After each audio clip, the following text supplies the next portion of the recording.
Hello everyone.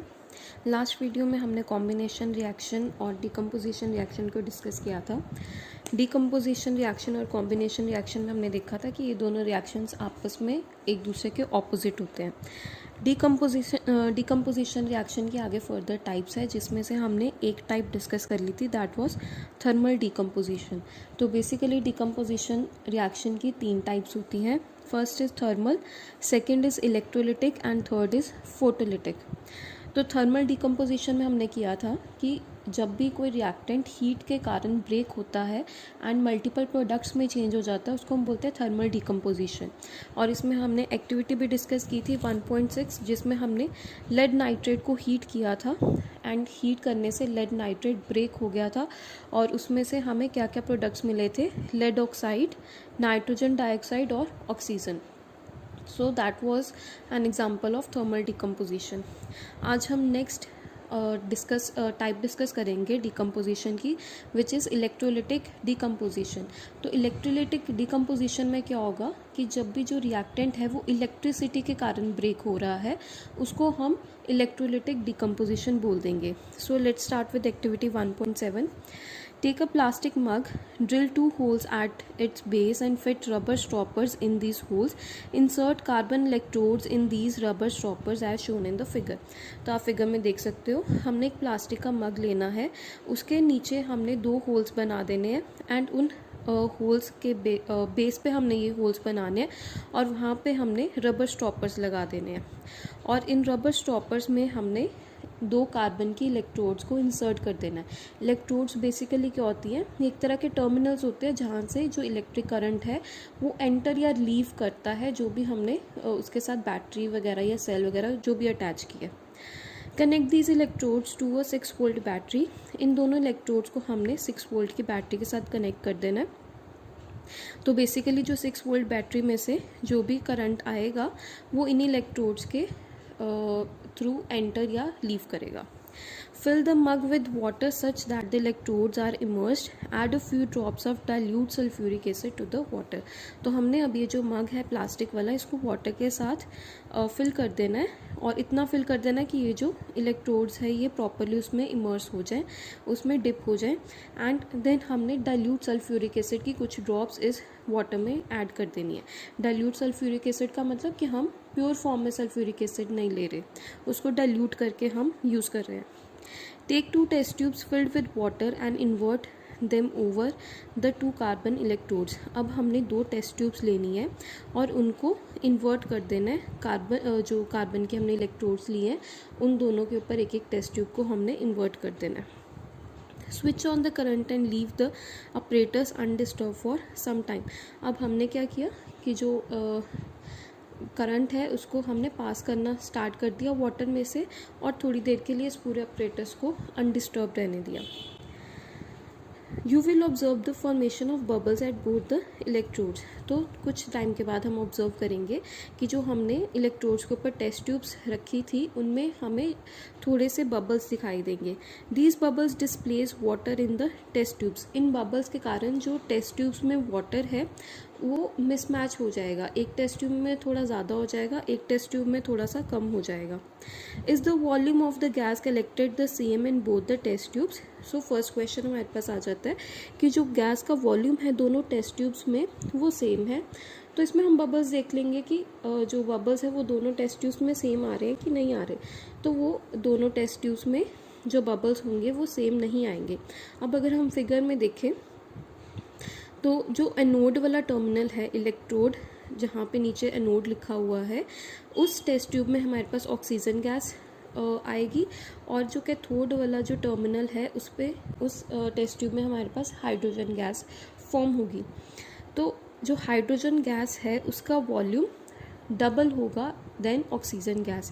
तो जो first question है, is the volume of gas collected the same in both the test tube, तो इसका answer क्या आएगा, no, the volume is not same of the gases collected in the both test tubes. The volume of hydrogen is double than the volume of the oxygen. अब इसके पीछे भी एक logic है, वो हम बाद में डिस्कस करेंगे जब हम इसकी केमिकल इक्वेशन को देखेंगे। Once the test tubes are filled with the respective gases remove them carefully. तो जब जो टेस्ट ट्यूब्स हैं वो गैसेस के साथ फिल हो गई तो हमने उनको बहुत ध्यान से रिमूव करना है। These test these gases one by one by bringing a burning candle close to the mouth of the test tube. What happens in each case? तो जब हमने वो टेस्ट ट्यूब्स रिमूव कर ली गैसेस वाली तो उसके पास हम एक बर्निंग कैंडल को लेके आएंगे एंड ऑब्जर्व करेंगे क्या हमें वहाँ पे ऑब्जर्वेशन क्या आती है। तो हम देखेंगे कि जिस टेस्ट ट्यूब में ऑक्सीजन कलेक्ट हुई थी जिसमें गैस कम थी, जब हम उसके पास बर्निंग कैंडल या मैच स्टिक लेके आएंगे तो वो जो मैच स्टिक होगी या जो कैंडल होगी वो और तेज़ी से बर्न करना स्टार्ट कर देगी। ऐसा क्यों? क्योंकि जो ऑक्सीजन है that is the supporter of combustion. तो जैसे ही वो हम ऑक्सीजन गैस जिस टेस्ट ट्यूब में होगी उसके पास कैंडल लेके आएंगे तो वो जो कंबशन है वो और जल्दी से होनी स्टार्ट हो जाएगी एंड जो मैच स्टिक होगी वो और जल्दी बर्न होनी स्टार्ट हो जाएगी। और जब हम जो हाइड्रोजन वाली टेस्ट ट्यूब है उसके पास जब मैच स्टिक या कैंडल लेके जाएंगे तो हम देखेंगे एक पॉपिंग से साउंड आएगी एंड जो बर्निंग है उसमें भी फास्ट हो जाएगी। लेकिन दोनों में डिफरेंस क्या होगा? जब हम हाइड्रोजन गैस वाली टेस्ट ट्यूब के पास मैच स्टिक या कैंडल लेके जाएंगे तो उसमें हमें एक पॉपिंग साउंड सुनने को मिलेगी। Which gas is present in each test tube. तो उसी से हमें पता लग जाएगा कि जिस टेस्ट ट्यूब के पास से आवाज़ आई है, पॉपिंग साउंड आई है, उस टेस्ट ट्यूब में कौन सी गैस होगी? हाइड्रोजन। एंड जिसमें से कोई आवाज़ नहीं आई, सिर्फ जो बर्निंग है वो फास्ट हुई है, तो उसमें कौन सी गैस होगी? ऑक्सीजन। अब इसकी अगर हम इक्वेशन देखें तो केमिकल इक्वेशन इसमें क्या आ जाएगी? बेसिकली अभी इसमें हमने क्या किया है, वाटर लिया है एंड वाटर में से इलेक्ट्रिसिटी को पास करवाया है। तो इसमें हमारे पास रिएक्टेंट क्या हो गया? वाटर। तो वाटर में से जब इलेक्ट्रिसिटी पास हुई तो वाटर डिकम्पोज हो गया। तो इसको हम क्या बोलेंगे? Water electrolytic decomposition. वाटर ने इलेक्ट्रोलिटिक डिकम्पोजिशन की है। तो जब इलेक्ट्रिसिटी पास करेंगे वाटर ब्रेक हो जाएगा तो हमारे पास दो प्रोडक्ट्स फॉर्म होंगे। कौन कौन से दो प्रोडक्ट्स फॉर्म हुए हैं? One is hydrogen gas and one is oxygen gas. तो जब हम इसकी केमिकल इक्वेशन लिखेंगे तो हमारे पास क्या आ जाएगा? H2O। It will break down और it will decompose to form H2 gas and O2 gas. तो अब यहाँ पे अगर हम इसको बैलेंस करें तो जो H2 है, हाइड्रोजन है, यहाँ पे बेसिकली रिएक्टेंट्स में हमारे पास दो एलिमेंट्स आ रहे हैं, हाइड्रोजन एंड ऑक्सीजन। तो हाइड्रोजन के दो एटम्स हैं रिएक्टेंट्स में, प्रोडक्ट्स में भी उसके दो एटम्स हैं। तो so hydrogen is already balanced. अब ऑक्सीजन को देखते हैं। ऑक्सीजन का रिएक्टेंट में सिर्फ एक एटम है एंड जो प्रोडक्ट्स है उसमें उसके दो एटम्स हैं। सो ऑक्सीजन को बैलेंस करना पड़ेगा।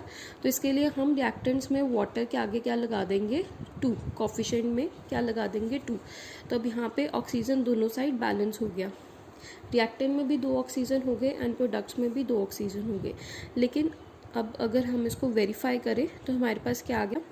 हाइड्रोजन के अब रिएक्टेंट्स में 4 हो गए, ऑक्सीजन के 2 हैं, प्रोडक्ट्स में हाइड्रोजन के 2 एटम्स हैं और ऑक्सीजन के 2 एटम्स हैं। सो हाइड्रोजन को हमें दोबारा से बैलेंस करना पड़ेगा।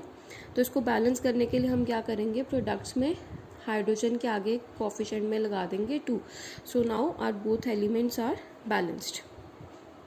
सो अब यहाँ पे भी हम इक्वेशन में देख सकते हैं कि जो प्रोडक्ट्स हैं वहाँ पे हाइड्रोजन और ऑक्सीजन की रेशियो क्या आ रही है? 2:1।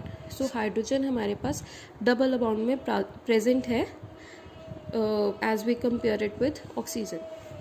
So this was our activity which shows us electrolytic decomposition. Next is activity 1.8. Now this is an example of photolytic decomposition. अब इसमें हम लाइट को यूज़ करके जो रिएक्टेंट है वो ब्रेक होगा मल्टीपल प्रोडक्ट्स में। Take 2 gram of silver chloride in a china dish. What is its colour? तो हमने एक चाइना डिश में 2 ग्राम के करीब सिल्वर क्लोराइड ले लेना है। सिल्वर क्लोराइड हमारे पास उसका फॉर्मूला क्या होता है? AgCl एंड इसका कलर क्या होगा? वाइट।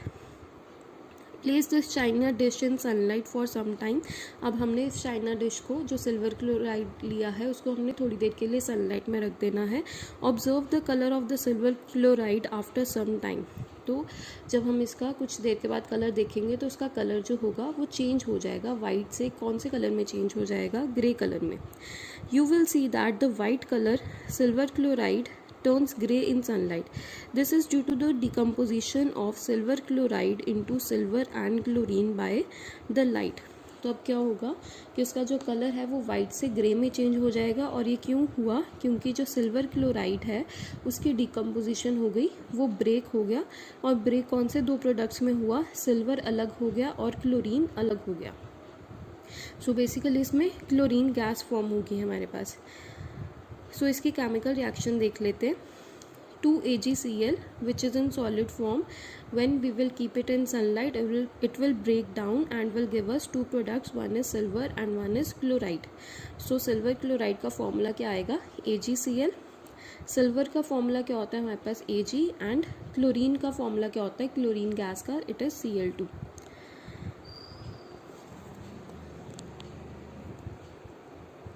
सिमिलरली अगर हम सिल्वर क्लोराइड की जगह सिल्वर ब्रोमाइड ले लेते हैं तो वो भी इसी तरह से ब्रेक डाउन होगा. और ये हमारे पास सेकेंड एग्जांपल आ गई फोटोलिटिक डिकम्पोजिशन की. तो सिल्वर ब्रोमाइड का फॉर्मूला क्या होता है? AgBr and it is in yellow colour. जब हम इसको सनलाइट में रखेंगे तो ये भी दो प्रोडक्ट्स में चेंज हो जाएगा, ब्रेक हो जाएगा. One is silver and one is bromine gas. So जो सिल्वर आएगा that will be in grey colour and next हमारे पास क्या आ जाएगी? Bromine gas. So the above reaction are used in black and white photography. तो ये जो रिएक्शंस हैं दोनों ये ब्लैक एंड वाइट फोटोग्राफी में यूज़ होते हैं. ये इसकी एप्लीकेशन है. This is important point. What form of energy is causing these decomposition reactions? We have seen that decomposition reactions require energy either in the form of heat, light or electricity for breaking down the reactants. तो अब ये जो हमने तीनों decomposition reactions जो discuss की, इनमें जो रिएक्टेंट है जब हम उसको ब्रेक कर रहे हैं तो किसी ना किसी तरह की हमें एनर्जी चाहिए होती है उनको बॉन्ड्स को ब्रेक करने के लिए. तो ये जो एनर्जी है ये तीन फॉर्म्स में हम सप्लाई करें, या तो हीट में, या तो लाइट की फॉर्म में, या फिर इलेक्ट्रिसिटी की फॉर्म में, जिसके कारण जो रिएक्टेंट्स हैं वो ब्रेक हो रहे हैं. Reactions in which energy is absorbed are known as endothermic reactions. तो रिएक्शन जिनमें एनर्जी एब्जॉर्ब होती है उन रिएक्शंस को हम क्या बोलते हैं? Endothermic reactions. हमने लास्ट वीडियो में एक्सोथर्मिक रिएक्शंस को डिस्कस किया था. एक्सोथर्मिक रिएक्शंस कौन से होते हैं? एक्सो का मतलब बाहर निकलना, एग्जिट करना. तो जिन रिएक्शंस में जो हीट है या एनर्जी है वो रिलीज़ होती है, बाहर की तरफ निकलती है, उन रिएक्शंस को हम क्या बोलते हैं? एक्सोथर्मिक. एंड जिन रिएक्शंस में एनर्जी एब्जॉर्ब होती है, सोक होती है, उन रिएक्शंस को हम बोलते हैं एंडोथर्मिक रिएक्शंस.